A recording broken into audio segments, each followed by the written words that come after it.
साधारणतः गर्भ नष्ट करने महिला माने गर्भ निरोधक बटिका खाई थांती।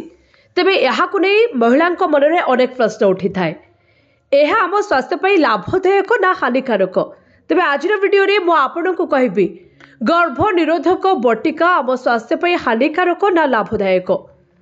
तेबे दर्शक बंधु, गर्भ निरोधक बटिका आम स्वास्थ्य अत्यंत हानिकारक होता है।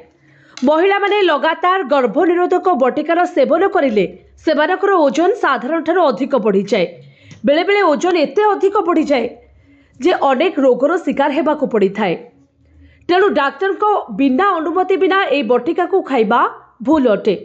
से बेले ए गर्भ निरोधक बटिका खाइबा द्वारा जन्म करिबा क्षमता कमी जाई थाए।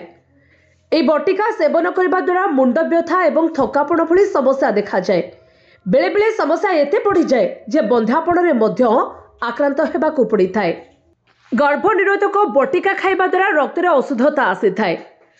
लगातार गर्भ निरोधक बटिकार सेवन करने द्वारा रक्त रे अशुद्धतार भी एक बड़ कारण होता है।